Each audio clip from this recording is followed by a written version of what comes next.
예, 요한복음 15장 19절부터.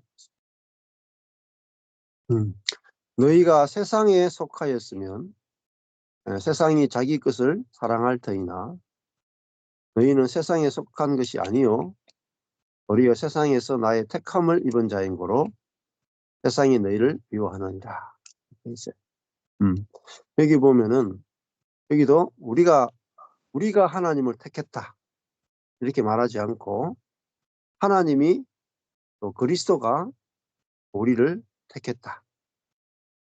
이 요한복음은 사실은 제일 먼저는 이거 예수님의 제자들에게 하시는 말씀이죠. 예수님이 제자들에게 하시는 말씀인데 이 제자들에게 너희가 나를 택한 것이 아니요 내가 너희를 택했다. 주체가 다르죠. 자, 근데 어디서 택함을 입었는가?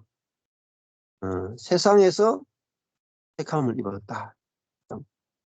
세상은 한마디로 하면은 사단이 다스리는 세계라고 볼 수 있어요. 사단이 왕이 되어서 다스리는 세계가 세상입니다.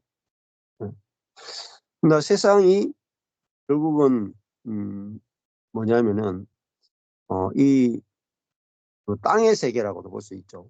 하늘과 비교해서 땅이다 이렇게 볼 수가 있습니다. 하늘과 반대되는 게 땅이고 이 땅을 이제 세상이라고 볼 수가 있습니다. 또 다른 말로 세상은 이제 육에 속한 것이다 이렇게 볼 수가 있고요. 반대로 하나님 나라는 영에 속한 것이다 이렇게 이제 설명할 수 있겠죠. 그래서 이 세상은 사단과 인간의 사단에 의해서 우리 몸에 있는 죄성 그것에 의해서 건축된 그런 우리의 그 사람 자아가 곧 세상이라고 볼 수 있습니다.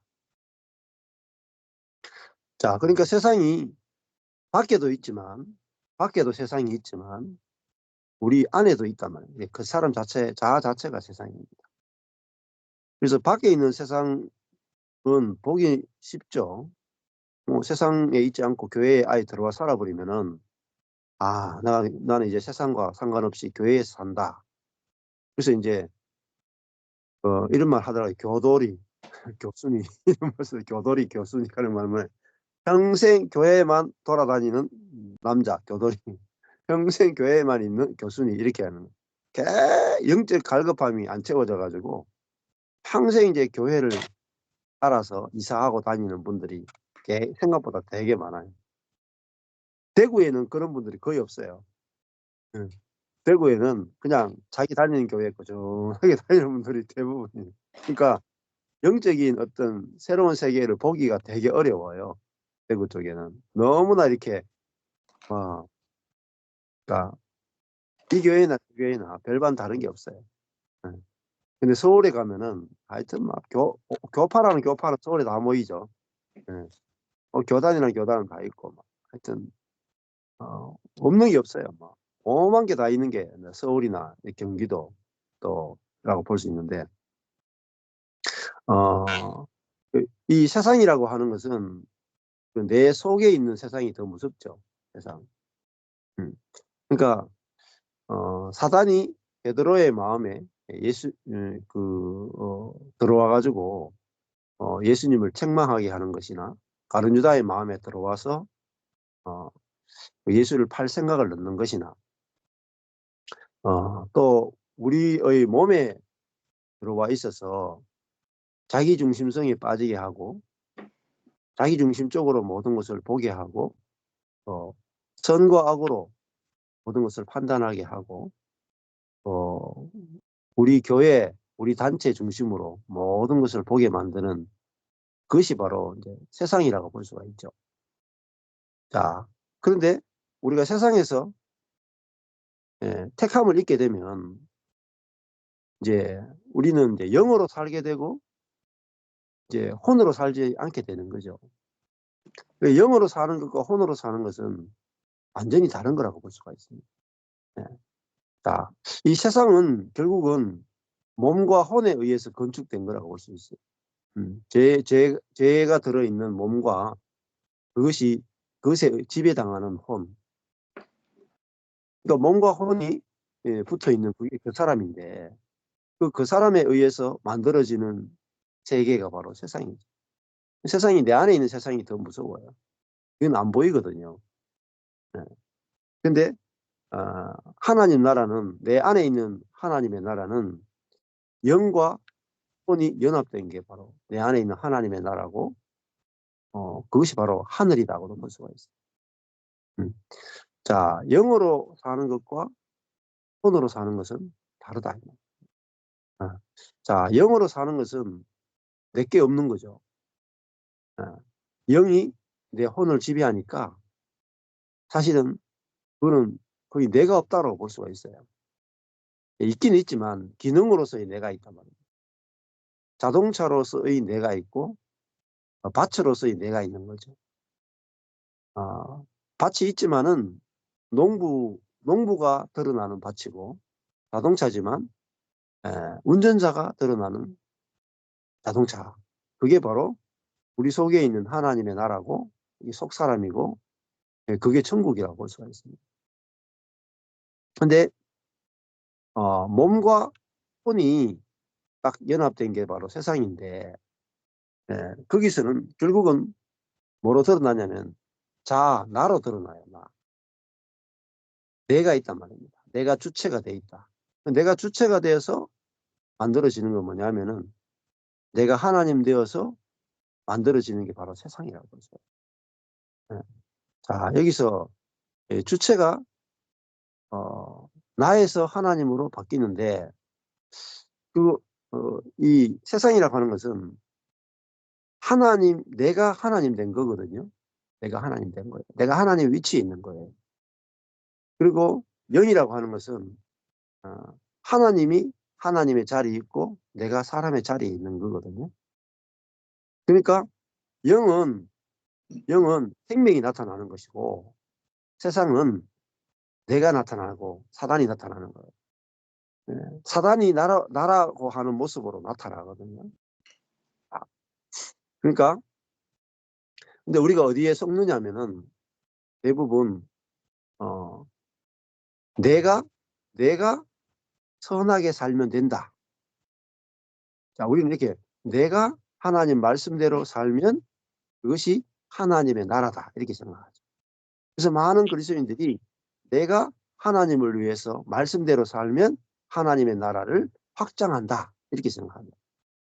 그래서 그리스도인들이 선하게 살려고 하고 선한 영향력을 끼치려고 하고 선과 악으로 판단하고 살아가죠. 근데 그건 아직까지 육에 속한 그리스도인이고 결국은 그 육에 속한 그리스도인은 하나님 나라를 건축하겠다고 하지만은 결국은 그 뒤에 숨어있는 사단에 의해서 그림자가 나타나고 결국은 세상이 건축될 수밖에 없다는 거예요. 지금 뭐 유럽에 있는 기독교나 미국에 있는 기독교나 한국에 있는 기독교도 대부분 하나님 나라를 건축하는 게 아니고 세상을 건축하고 있어요. 그 세상은 뭐냐? 결국은요. 나 자신이 높아지는 거예요. 사실. 주님이 높아지는 게 아니라 내가 높아지는 거예요. 자, 뭐 예를 들어 목사님이 목회를 굉장히 열심히 했어요. 죽을 똥 살 똥 열심히 했단 말이에요. 미친 듯이 하나님을 위해서 열심히 했어. 근데 목사님들이 열심히 하면 할수록 어떻게 되느냐면은 그래서 교회가 커져요. 10명이 있던 교회가 100명이 되고 100명이 있던 교회가 1000명이 되고 1000명이 있던 교회가 10,000명이 되면 어떻게 되느냐? 예, 그 목사님이 머리가 된 교회가 될 확률이 거의 대부분. 그러면 결국은 그 목사님이 목회하면은 세상이 돼버려요. 그리스도가 목회하면은 하나님 나라가 되는데 그 사람이 주체가 되고 목회하면은 세상이 돼버립니다. 결국은 원점이에요.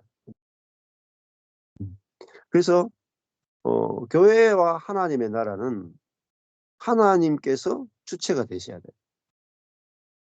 마찬가지예요. 나도 내 안에 성령이 나를 통해서 나타나면은 미련하고 약한 나를 통해서 성령이 나타나야 그게 하나님 나라가 돼요. 강하고 지혜로운 나를 통해서 내가 하나님을 위해서 일하면 세상이 건축됩니다. 왜? 내가 나타나기 때문에. 그러니까 세상은 나를 나타내는 거예요. 나를 그러니까 다른 말 하면은 세상은요. 자기를 자랑하는 거예요. 자기가 중심이 되어서 자기를 자랑하는 거고, 하나님 나라는 하나님을 자랑하는 거예요. 자, 이게 작은 것 같지만 엄청나게 큰 거예요. 그래서 이단성 있는 교회들의 특징이 있어요. 이단성 있는 교회가 처음부터 이단적이지 않아요. 그 목사님이나 지도자가 엄청나게 신령하고 엄청나게 사랑이 나타나고 엄청나게 능력이 나타나요. 그러면은 사람들은 즉시 이렇게 생각해요. 아, 이분에게는 성령의 능력이 있구나. 이분에게 특별한 성령의 기름 부음이 있구나. 이분은 나와 다르구나. 아, 이분은 주의 종이구나. 우리는 주의 종이 아니고 주의 종의 종이구나. 이렇게 생각해요. 종의 종이구나. 이렇게 반드시 이렇게 넘어가요. 그래서 사람들은 이게 눈에 보이는 이 주의 종을 통해서 하나님을 만나고 싶어요. 그렇잖아요? 안 보이는 하나님보다는 이 능력받은 주의 종을 통해서 하나님을 만나고 싶어요. 그렇게 돼요. 그래서 기쁜 소식 선교에도 하나님을 내가 나와 하나님 이렇게 안 만나요. 못 만나요. 주의 종을 통해서 나타난 하나님만을 믿게 만들어요. 이게 이단의 특징이에요. 네. 그러니까 하나님과 내가 만나야 되는데 그 사이에 누가 끼는 거예요. 누가. 그래서 저도 계속 서울에서 성경 세미나 할 때마다 계속 강조를 드려요.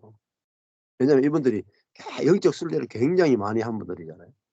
영적 순례 하면 어디를 순례하겠습니까? 네. 주의 종이 있는 동네들을 거의 순례를 많이 하게 돼요. 네. 그래서 확실하게 제가 이 부분을 말씀드려요. 네. 저는 주의 종이 아니고 저는 중매장입니다. 이렇게 중매장이. 여러분 안에 있는 그리스도와 여러분의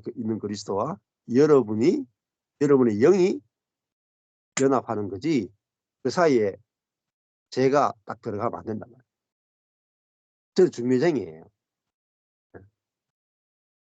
네.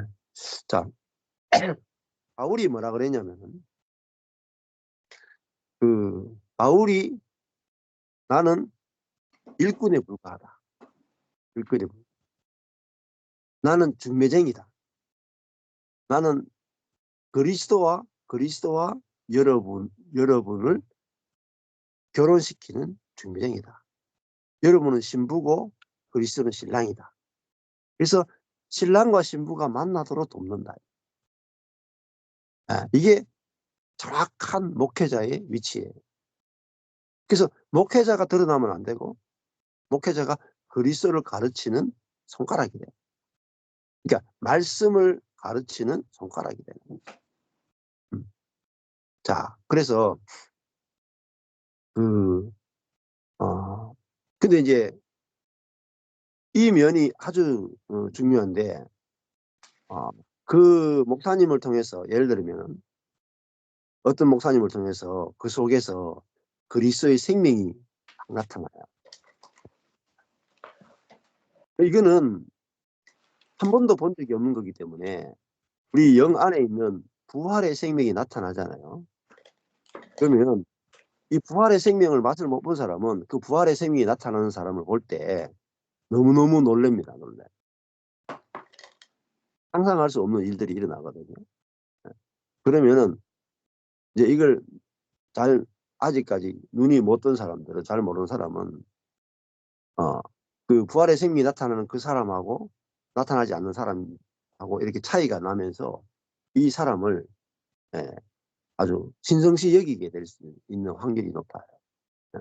그래서 제가 계속 강조하는 거예요 계속.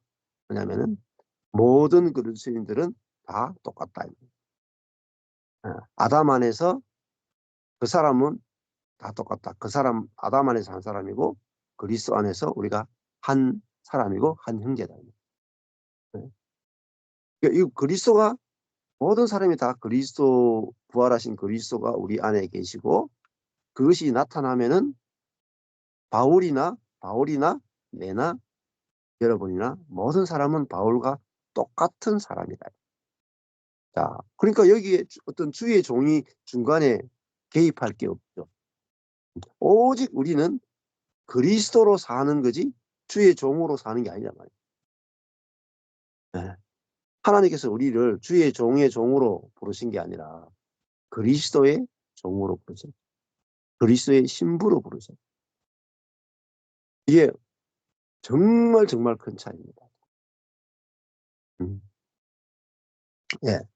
자, 그래서 이 그 뭐 신천지도 마찬가지입니다. 이만희라고 하는 하나님과 나 사이에 이만희를 딱 집어넣죠. JMS 정명석, 하나님과 나 사이에 정명석을 딱 집어넣어요. 예. 뭐 다 그렇습니다. 예. 뭐 하나님의 교회 거기도 하늘 어머니를 딱 집어넣어요. 하나님과 나 사이에 하늘 어머니를 딱 집어넣어요. 이거 쉬운 것 같지만요. 엄청나게 어려운 거예요. 이거 하나님과 사람 사이에 그 주의 종이라는 개념 있잖아요. 선지자라는 개념. 딱 집어넣으면요. 사람들이 싫어할 것 같잖아요. 아니, 사람들이 엄청 좋아해요. 미친 듯이 좋아해요. 그러니까 사람들이 더 좋아해요. 어떤 특별한 주의 종이 나타났다. 싫어할 것 같잖아요. 안 그래요? 그 주의 종을 통해서 막 능력이 나타나고 축복이 나타나고 막 역사가 나타나잖아요. 주의 이름으로 선지자 노릇하고 그 사람에게서 하나님의 말씀이 막 해방되고 그 사람을 통해서 막 병이 낫고 막 그 사람을 통해서 막 능력이 나타나잖아요. 얼마나 쉽습니까? 그 사람만 있으면 하나님의 모든 축복이 다 너무나 쉽게 촥촥 나타나는데 내가 하나님과 이렇게 곧바로 교제해보면 시시하거든요. 하나님과 내가 직접 기도해가지고는 기도 한 100가지 하면 한 가지 나타날까 말까 하잖아요.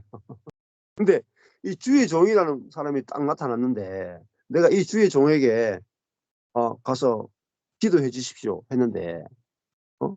2가지 기도했는데 한 가지 나타나. 여러분 직접 하나님께 기도하겠어요? 내가 2가지 예? 목사님께 기도 부탁했는데 2가지 중에 한 가지 응답된다. 그러면 내가 하나님께 바로 기도할 생각이 있겠습니까? 없어져 버려요. 그래서요. 내가 문제가 생겼어요. 어려운 문제가 생겼어. 재정의 문제나 환경의 문제나 가족의 문제나 어떤 문제가 생기면 예, 주의 종에게 가서 교제해 보십시오. 주의 종에게 가서 물어보십시오. 주의 종에게 가서 말씀을 들으십시오. 예, 그 주의 종에게 가서 물었어. 이렇게 하십시오, 저렇게 하십시오. 이야기해 줬어. 묻자마자 막 사업이 풀리고 막 역사가 일어나고 막 병이 낫고 막 교회가 부흥해. 그러면요 하나님 안 찾습니다. 이거 뭐 멀리 있는 거 하늘에 있는 하나님 내가 찾아가면 뭐합니까? 응답이 올똥말똥하고 와도 이게 왔는지 안 왔는지 모르겠는데 이 주의 종이라는 분이 있어가지고 이분을 통해서 하나님 만나면은 막 너무나 쉽게 만나는 거야. 너무나 역사가 빨리 일어나는 거야. 너무나 역사가 크게 일어나요. 실제로 그래요.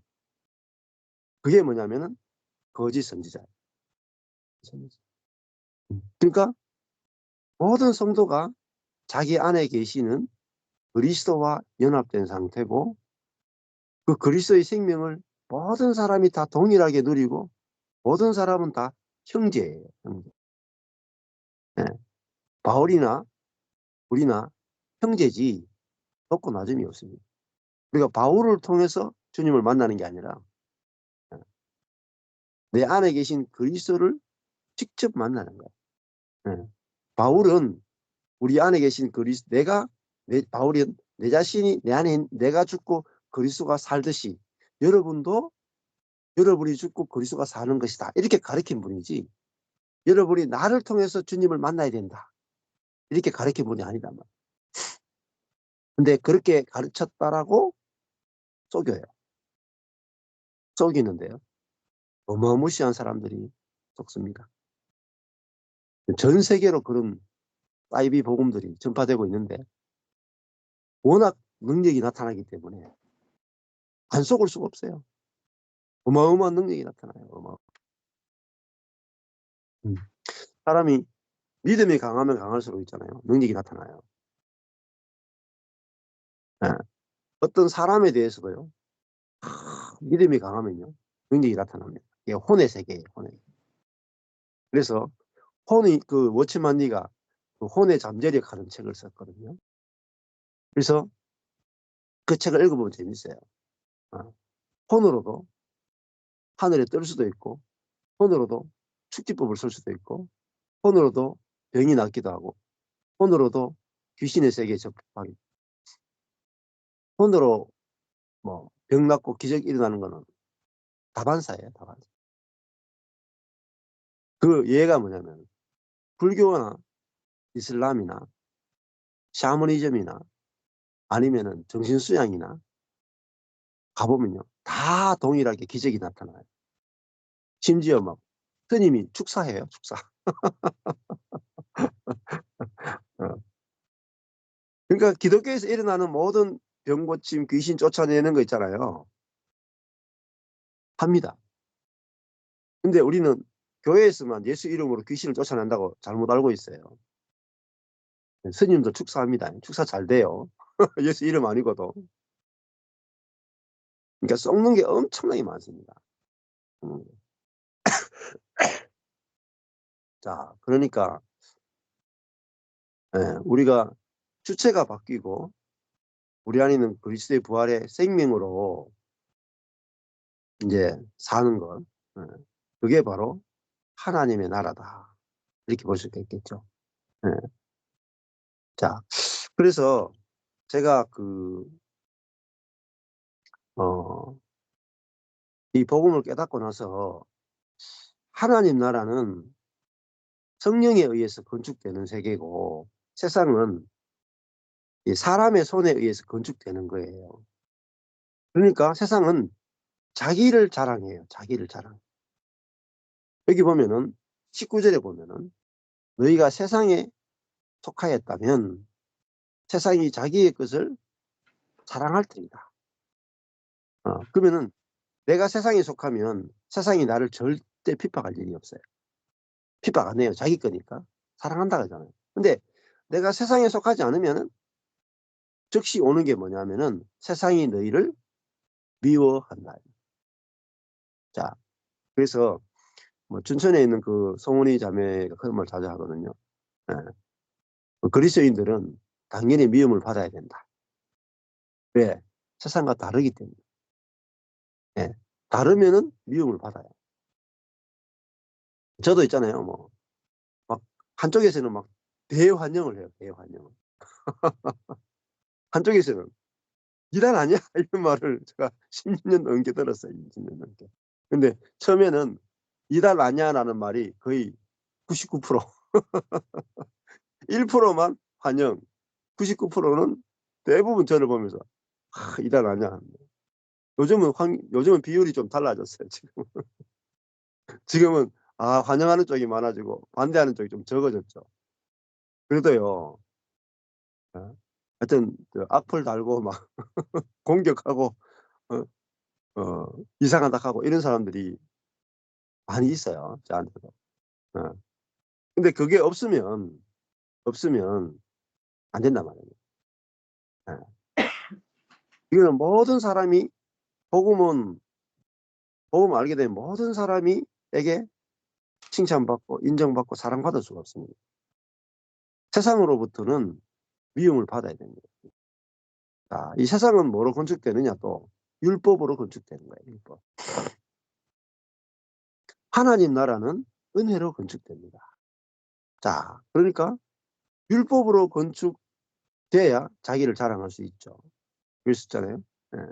그래서 제가 은혜로 건축되는 교회를 이야기하면 노력으로 건축하고 싶어하는 사람들로부터 미움을 받게 됩니다. 핍박을 받게 돼요. 그래서 저도 14년 동안 핍박이 없었던 적이 없어요. 예. 미움을 받지 않은 적이 없어요. 왜? 사람의 손으로 안 하니까. 안 하고. 다 두거든요. 핍박이 생각보다 많이 옵니다. 안에서 오고, 밖에서 오고, 가정에서도 오고, 핍박이 있어요. 그래서, 교회도 있잖아요, 막. 교회도, 좋아서 왔다가 막, 어떤 사건이 터지면요, 막 흔들어요, 막. 교회를. 흔들고 막, 교회가 막 곧 다 무너질 것 같고, 이런 일들이 많이 일어났어요. 왜 그러냐면은, 처음에는 이 복음을 좋다 했다가, 또 가보면은, 그래도 뭔가 여기 율법이 있어야 안 돼? 하는 사람이 있고, 또, 이 생명이라 하는 게 내가 여기 있어 보니까 뭐, 생명이, 난 안 되더라. 난 안 되더라. 그러면은 어디로 쫓아가느냐? 아유, 그 생명이라는 게 어딨나? 없다. 그냥 우리가 기독교는 사람은 바뀌지 않는다. 그냥 우리가 하나님의 사랑만 우리가 받고, 이 세상에서는 죄인으로 살다가 죽어서 천국 가는 거다. 하루 빨리 천국이 오기를 기다려야 된다. 이런 쪽으로 또 빠지기도 해요. 음. 그래서 우리가 은혜의 복음을 가지고 있으면은 율법적인 복음을 가진 사람에게 핍박을 받고요. 십자가와 부활의 복음을 갖고 있으면 이 육에 속한 복음을 가지고 있는 사람의 핍박을 받아요. 왜냐하면 반드시 반대되는 게 있거든요.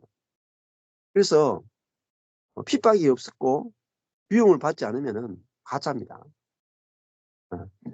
예수님도 스승이 핍박을 받았으면 제자가 핍박을 받는 것이 당연하다 그랬고요. 그래서 이런 미움을 받을 때 율법의 종교로부터 또 예수님도 결국은 십자가는 그 유대인은 뭐죠? 율법이죠. 예. 로마는 뭐죠? 세상이죠. 예. 그 유대교라고 하는 종교, 율법에 의해서 건축된 유대교로부터 결국은 예수님은 십자가에 죽고, 또 로마 그 권력과 힘과 능력을 자랑하는 세상으로부터 핍박을 받아서 십자가에 죽으시잖아요. 그래서 우리가 핍박을 받을 때 내가 정말 그리스도께 속한 자구나 더 분명하게 이제 알게 되고, 또 세상과 하나님 나라가 내 안에서 확실하게 이제 구분이 될 수 있습니다. 자, 20절에 보면은 내가 너희들어 종이 주인보다 더 크지 못하다. 우리는 종이고 그리스도는 주인이죠. 한 말을 기억하라. 예수님이 하신 말씀이죠. 종은 주인보다 더 크지 못하다.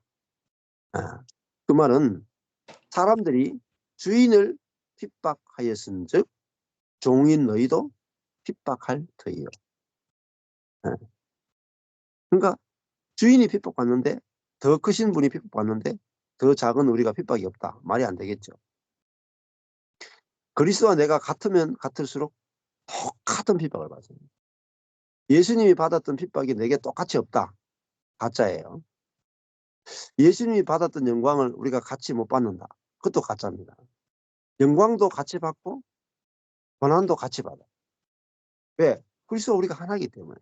그리스도가 영광을 받았던 자리에서 우리도 영광을 받고, 그리스도가 수치를 받았던 자리에서 우리도 수치를 받아. 이 두 가지를 같이 받는 것입니다.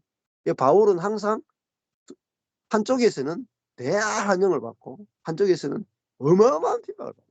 명암이 확실하게 갈라집니다. 내가 죽은 자 같으나 살아있고, 가난한 자 같으나 부하고, 없는 자 같으나 모든 것을 가졌다. 이게 완전히 두 세계를 갈라버리잖아요.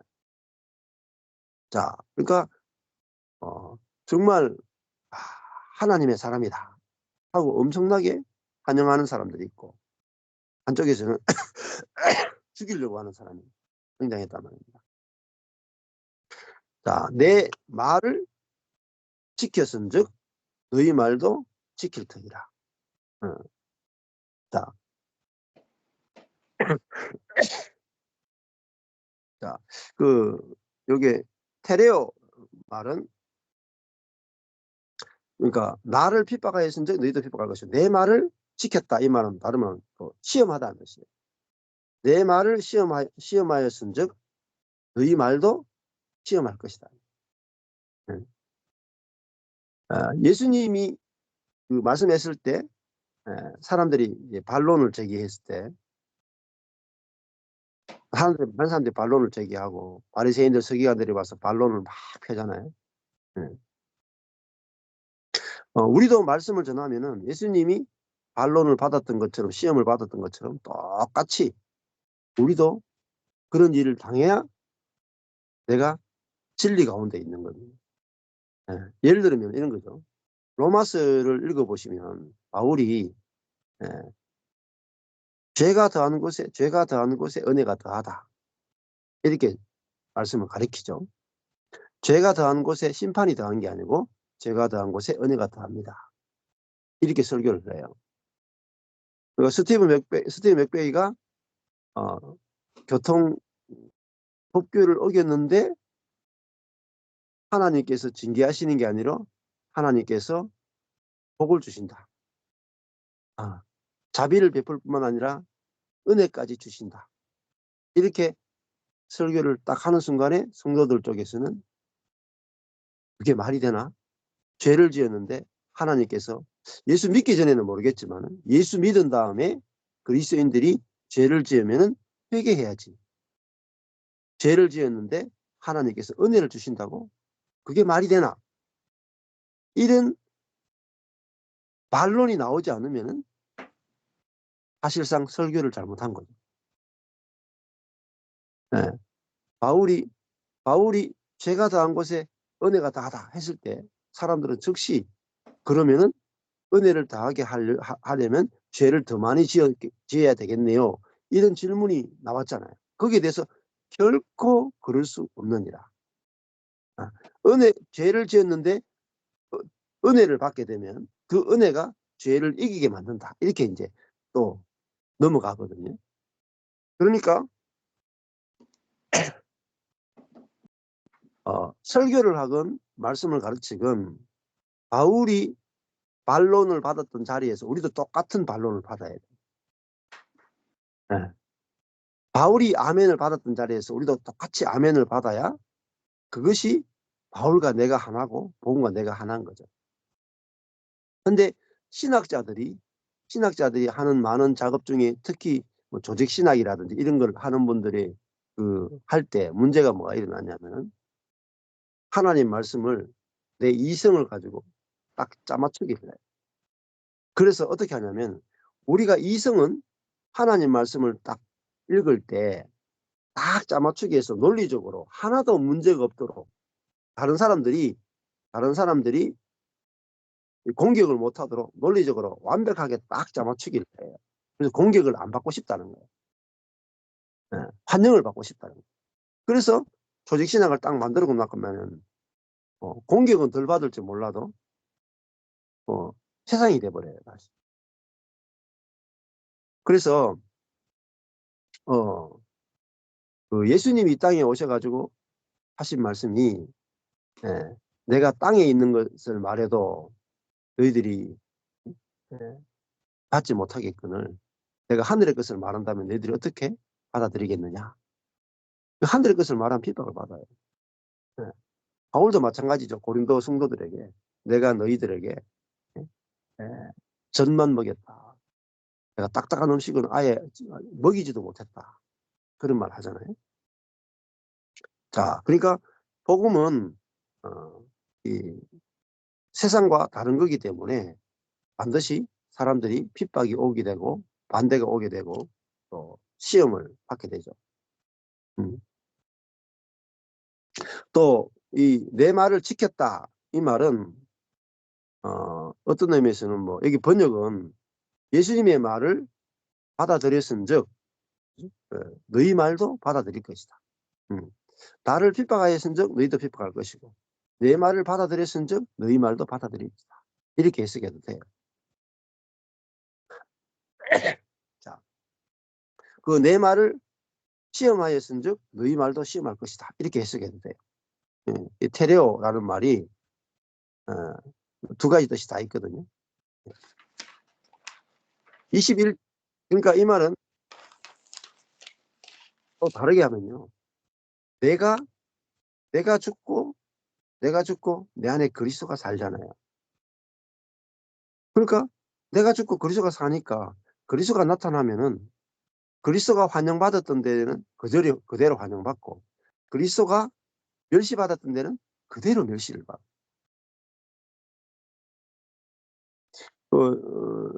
저도 이제 내가 죽고 그리스도가 사는 걸 이렇게 경험했잖아요.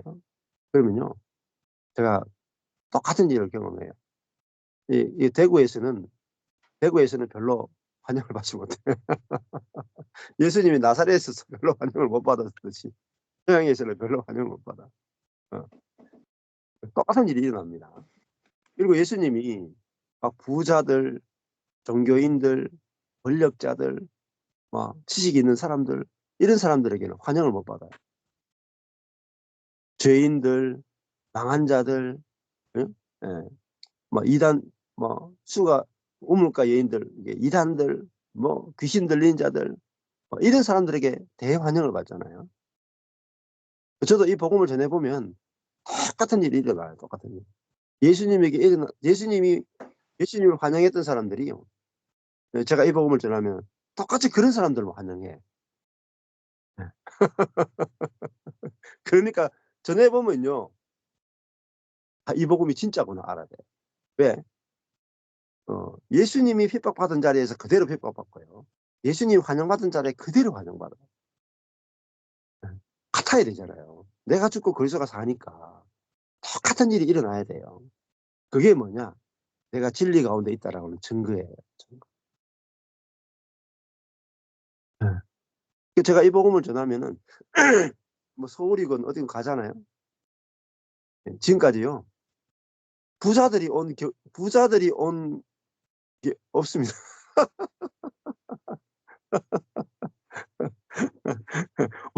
온 케이스가 없어. 부자가 온 케이스가 없어. 다 떨어먹고 시간과 건강과 돈과 모든 것을 여기 박수열 목사님들도 다 떨어먹고 그러니까 저희도 괜찮아요. 아이 내가 돈이 있을 때 이 복음 만났으면 내가 또 확 밀어드릴 텐데.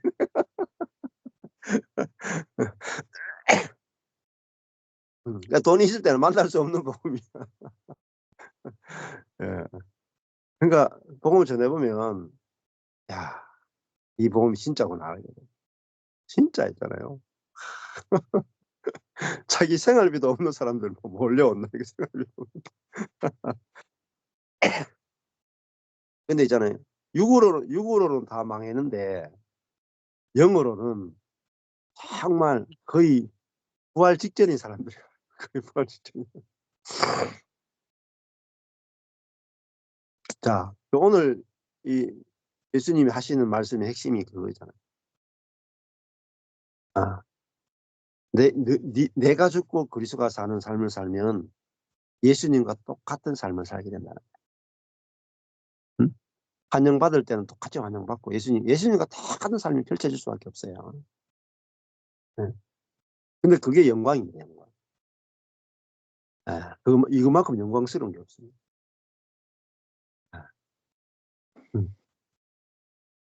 그래서 저희 교회도 조금 있는 분들이 오셨다 가신 적이 있거든요. 왕림하신 적이 있거든요. 아니나 다를까 견디지 못하고 나가세요. 못 견뎌요. 있는 사람들은. 왜냐하면은 좀 자랑해야 되거든. 좀 자기 마음대로 해야 되거든요. 좀 자기를 드러내야 되거든요. 그러니까 자아가 파쇄가 안 돼요. 응. 꼭 자기를 드러내야 돼. 그래서 좀 이 가난하고 저희 교회가 막 청소도 제대로 안 되고 가난하고 성도들도 헌금 제대로 하는 사람도 없고 얼마나 약해요. 그래서 보고 와서 또 말씀도 좋고 이래가지고 와가지고 딱 들어와서 내가 이 교회를 한번 돕겠다 하고 오잖아요. 조금 돕다가 말씀하고 부딪혀가 나가버려요. 그런 케이스들이 여러 번 있어. 결국은 남는 게 뭐냐면 돈 없고 백 없고 갈 데가 없는 사람만 딱 남아. 갈 데. 갈 데가 있는 사람은 가요. 근데 어떤 사람은 나는 갈 데가 없습니다. 이제는 여기가 마지막이에요.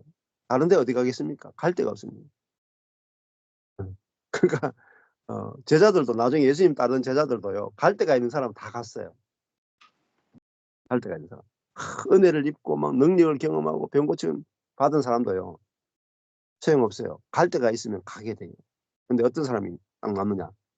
나는 더 이상 갈 데가 없습니다라는 사람만 자기 의지로 남는 게 아니라 갈 데가 없습니다라는 사람은 딱 남아.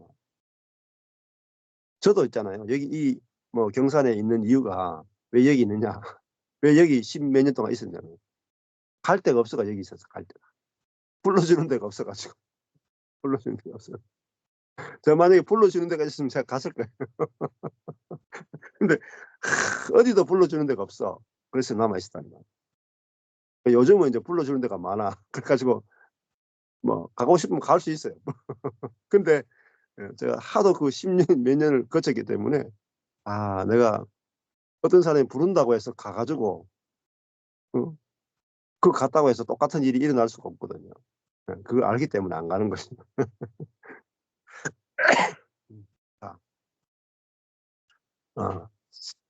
자, 21절에 보면은 그러나 사람들이 내 이름을 인하여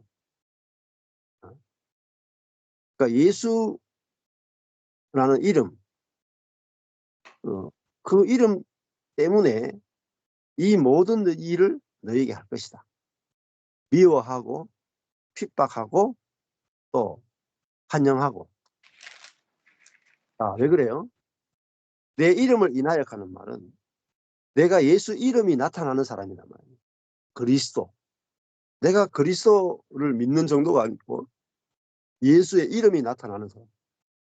예수의 존재가 나타나면은 사람들이 예수님께 했듯이 똑같은 일을 하게 되어 있어요. 네. 이것이 우리가 진짜 예수 믿는 사람이라는 증거란 말이죠. 그러니까요. 망하는 것도 똑같아요. 예수님이 십자가에서 다 망했잖아요. 예수님의 첫 목회가 3년 반 동안의 공생애가요. 십자가에서 딱 다 망해요. 제자들도 다 떠나가고요. 마지막에 십자가에서 누가 남느냐? 여자들 몇 명이 탁 남아. 그리고 예수님 죽죠. 네. 부활한 다음에 여자들이 무덤을 찾아오죠. 막달라 마리아. 그리고 거기서 다시 시작돼. 그리고 성령이 옴으로 말미암아 교회가 탄생하고 유럽을 복음화시키죠. 아시아와 로마를 복음화시키죠. 그러니까 저도 똑같은 길을 가더라고요. 첫 번째 목회가 완전히 망하고 다 떠나버리고 겨우 몇 명 남아가지고 거의 다 망했잖아요. 근데 거기서 아무것도 할 수 없는 그 자리에서 부활이 일어나더라고요. 그러니까 예수님이 살았던 그 생애는 있잖아요. 우리에게 뭘 보여주냐면은 우리도 또 예수님이 살았던 그 생애와 똑같은 일이 벌어져요. 그게 뭐냐면은 예수와 내가 하나이기 때문에 연합되기 때문에 똑같은 일이 일어나. 그러니까 우리가 내게 핍박이 올 때는 와, 영광도 오겠구나. 내가 죽음이 올 때는 예수와 함께 죽으면 예수와 함께 부활하겠구나. 예수와 함께 고난받으면 예수와 함께 영광을 받겠구나. 왜? 내 안에 예수가 사니. 예수님에게 나타나는 모든 것들이 우리에게 나타납니다. 그러니까 걱정할 필요가 없는 거예요. 죽으면 부활해요. 오히려 성천까지 해버려요. 그러니까요. 걱정할 필요가 없는 거예요. 야, 예수와 내가 하나이기 때문에. 그래서 사람들이 내 이름을 인하여 이 모든 일을 너희에게 하리니 이는 나 보내신 이를 알지 못합니다. 자, 예수님을 볼 때 예수님이 하나님과 연합된 분으로 보지 못했던 것처럼 마찬가지죠. 하나님과 연합된 존재로 사람을 못 봐요. 세상은. 다 나와 너지. 하나님 그리스도와 연합된 사람으로 볼 수 없다는 거예요. 네. 자, 그러니까 그 알지 못하죠. 나 보내신 이 예수님은 보내신 분을 보여주는 분입니다. 근데 예수님을 통해서 예수를 보내신 분을 봐야 되는데 왜냐하면 그런 사람이 없으니까 볼 수가 없는 거죠. 그래서 저도 뭐 도산이 목사가 아니고 도사다, 완전주의자다 이런 핍박을 받았어요. 네. 그럴 수밖에 없어요. 네. 왜냐하면은 나를 보여주는 게 아니고 그리스도를 보여주는 이 복음을 전하면은 그럴 수밖에 없는 거죠. 이상하다라는 말을 들을 수밖에 없는 거죠. 자, 22절에 내가 와서 저희에게 말하지 아니하였다면 죄가 없었으려니와 지금은 그 죄를 핑계할 수 없느니라.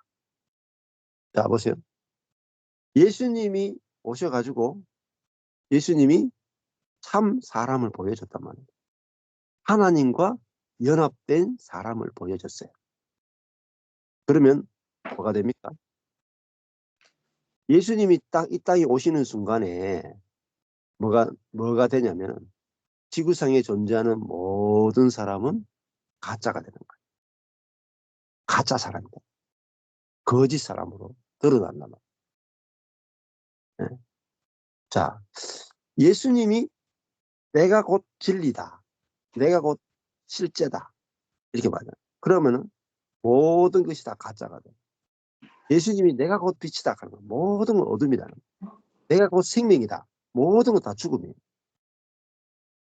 예수님은 자기 존재를 통해서 하나님도 진짜 하나님도 드러내고 이 세상이 완전히 가짜라는 걸 다 드러내버려요. 제가 14년 동안 어떤 그 마음이 있었냐면은 이런 마음이 들더라고요. 14년 전에는 거의 아무도 은혜로 되어지는 교회를 말하는 사람을 거의 만난 적이 없었어요. 물론 있었지만 제가 못 만난 거죠. 은혜로 건축되는 교회가 없고 대부분 다 은혜 더하기 율법으로 교회를 건축하잖아요. 그것이 진짜 정통이고 그 진짜 교회다. 이렇게 말하는데 제가 그런 마음 들더라고요. 은혜로 건축되는 교회 하나만 나오면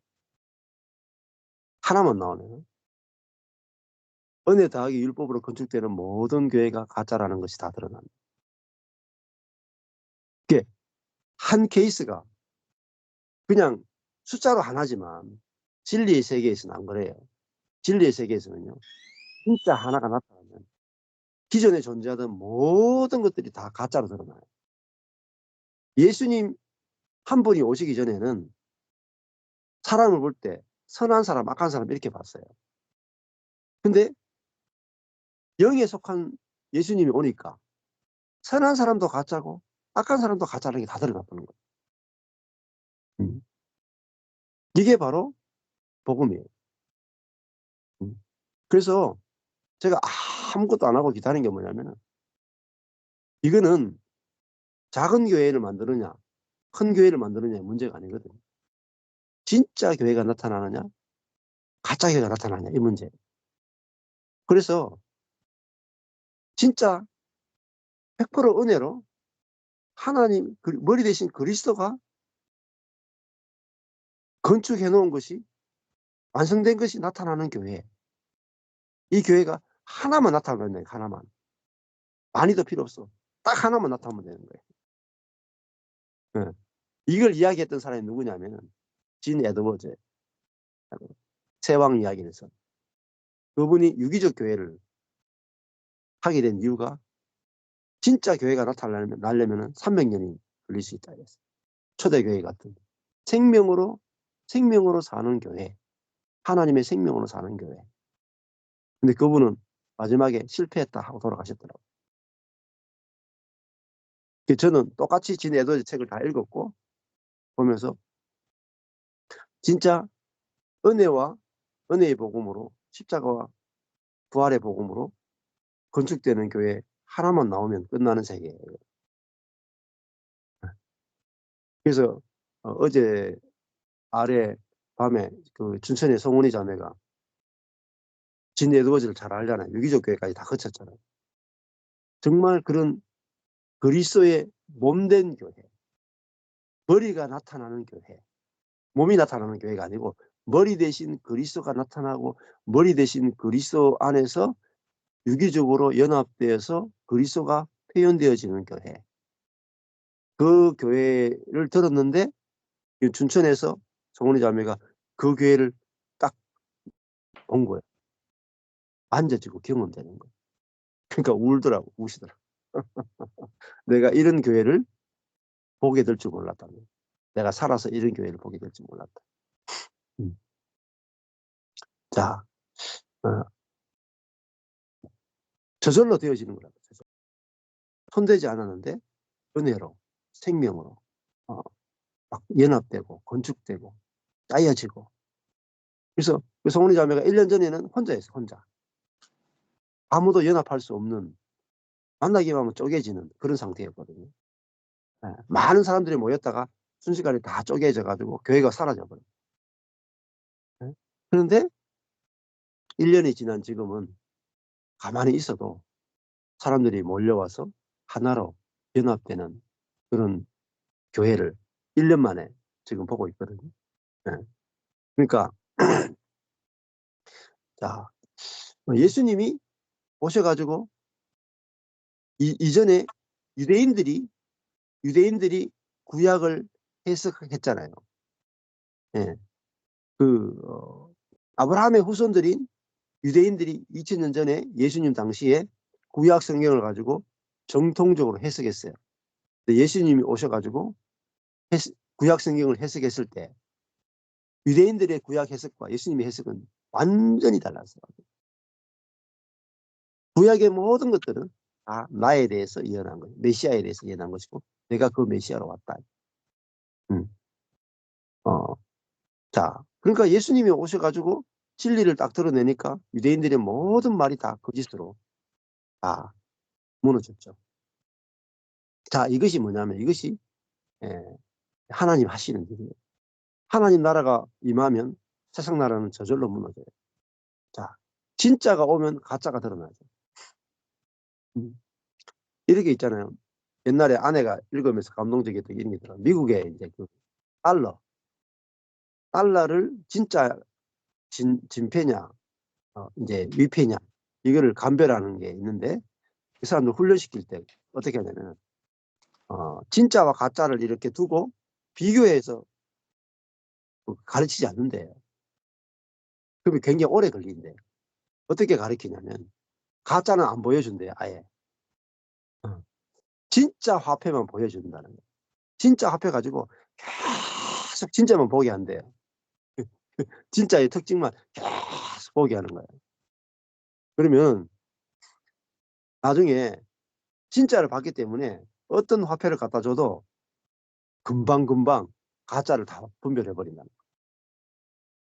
자, 그러니까 은혜의 복음, 완성된 복음, 진짜를 딱 보고 나면은 가짜가 그냥 다 드러나고. 예. 이게 주님이 하시는 일이라는. 저도 진짜 제 안에서 예 진짜 복음이 딱 보여지고 나니까 뭐 다른 걸 할 수가 없어요, 다른 거를. 할 수가. 음. 자, 예수님이 이 땅에 오니까 예수님은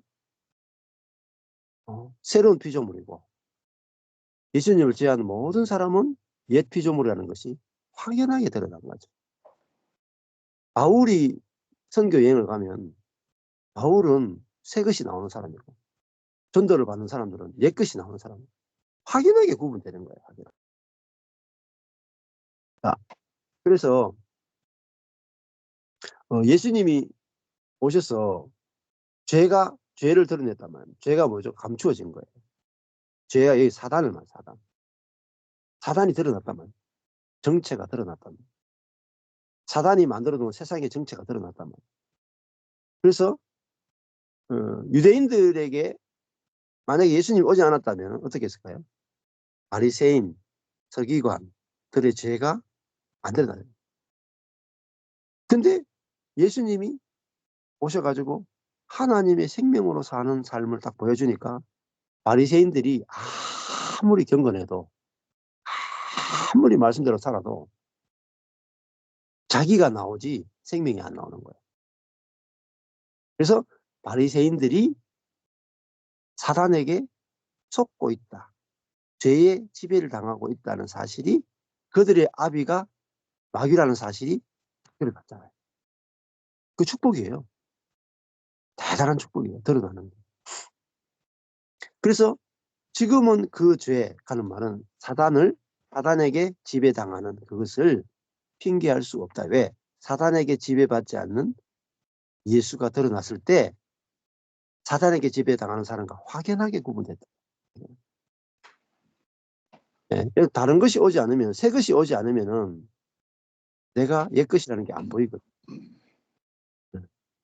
그래서 교통과 간정이 필요하다는 게 뭐냐면은 내게서 안 보이는 부분이 있습니다. 저도 마찬가지예요. 근데 만나보면 알아요. 아, 저분에게서 내게 없는 어떤 새로운 것이 나타날 때 내게 이게 어둠이었구나가 빨리 드러나게 해준단 말이에요. 빨리. 그래서 그분이 빨리 내가 어둠에서 벗어나게 해주는 거죠. 자, 23절에 나를 미워하는 자는 또 내 아버지를 미워하느니라. 똑같죠? 예수님도. 어, 예수님도 미움을 받아요. 근데 예수님은 자기로 사는 분이 아니라 아버지로 사는 분이기 때문에 예수를 미워하는 것은 곧 아버지를 미워하는 거예요. 그리고 하나님이 이 세상에서 환영을 못 받으시죠. 그렇죠? 이 세상에 환영을 못 받아요. 그것처럼 똑같이 예수님도 환영을 못 받죠.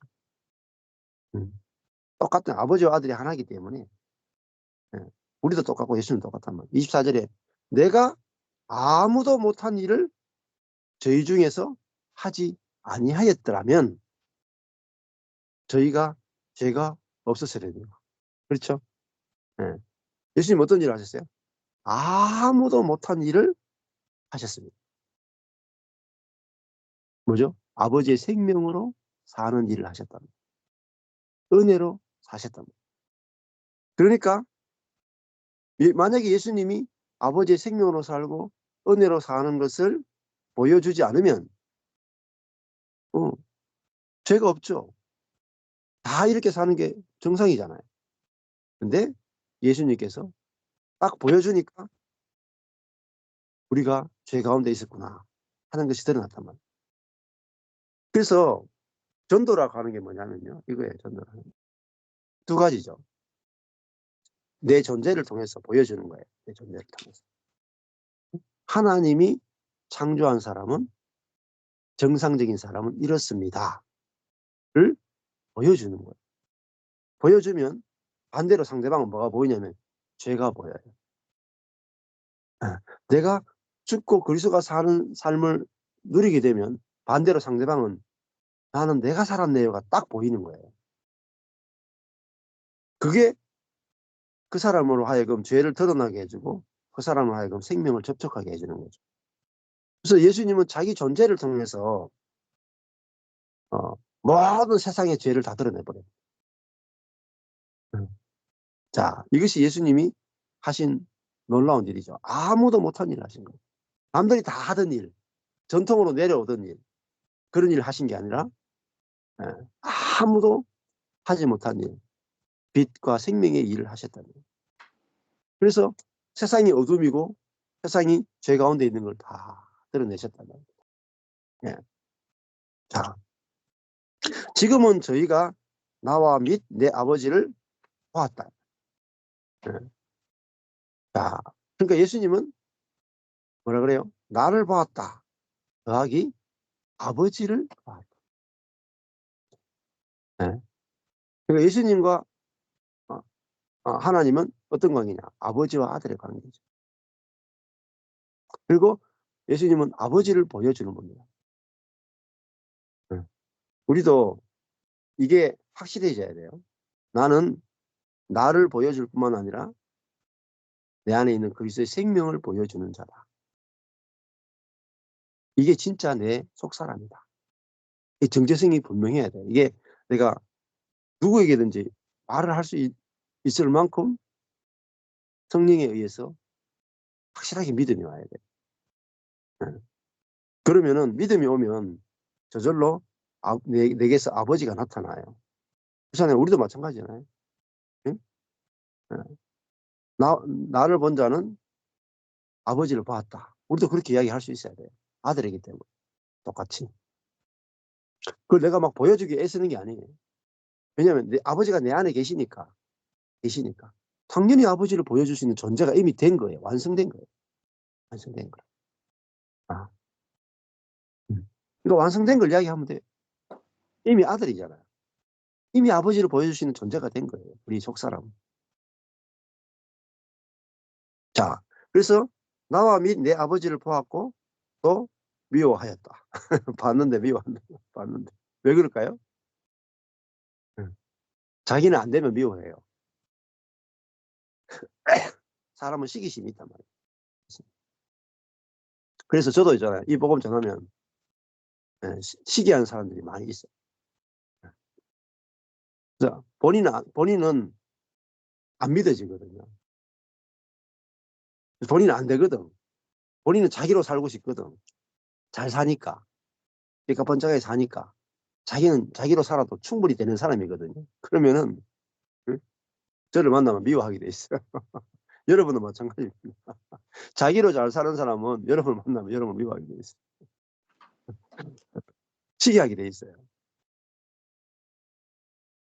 자, 25절에 그러나 이는 저희 율법에 기록된 바 저희가 연구 없이 나를 미워하였다 한 말을 응하게 하려 합니다. 율법에도 기록되어 있단 말입니다.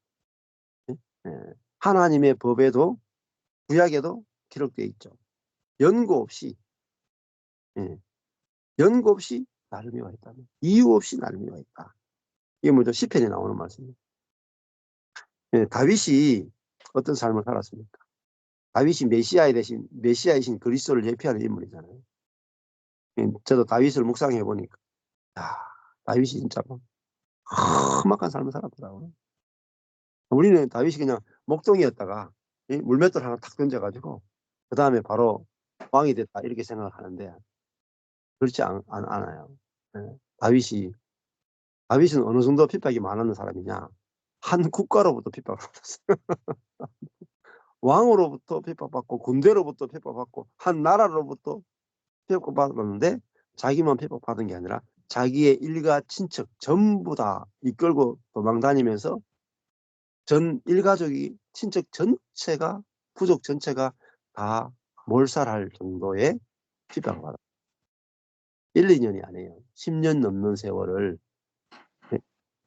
군대로부터 핍박받으면서 다녀야 했던 정말 힘들고 어려운 시절을 다윗이 거쳤더라고요. 자, 하나님께 기름 부음 받았기 때문에 그런 거예요. 만약에 다윗이 사무엘에게 기름 부음 안 받았으면 핍박이 없었어요.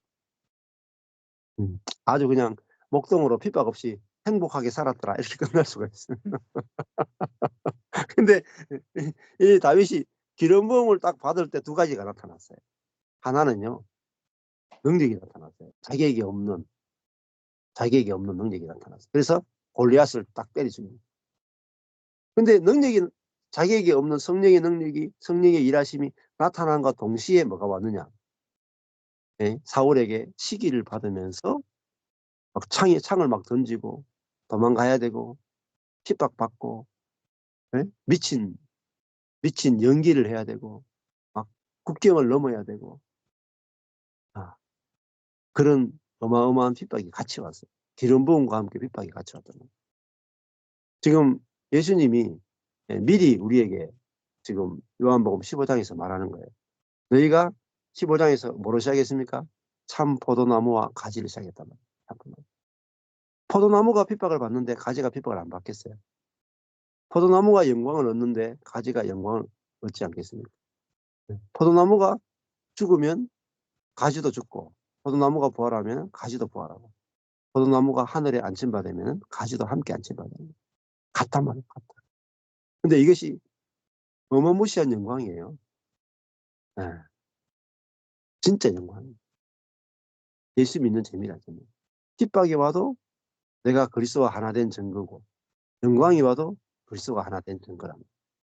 네. 그러니까 야, 그리스도가 내 것이 되고 내가 그리스도의 것이 되고 내가 아버지의 것이 되고 아버지가 내 것이 됐다. 이거만큼 영광스러운 일이 어디 있습니까? 아버지가 내 소유가 되어버렸단 말이에요. 내 소유가. 나와 아버지가 하나다. 그러니까 아버지가 세상에서 미움을 받는 것처럼 나도 미움을 받고, 아버지가 하나님의 백성에게 영광을 받는 것처럼 나도 하나님의 백성에게 영광을 받고. 네. 이것이 그리스도인의 삶이다. 그러니까 핍박받을 때 너희들이 이상하게 여기지 말라. 그렇게 말씀하시는 거죠. 네. 오늘 여기까지 하겠습니다.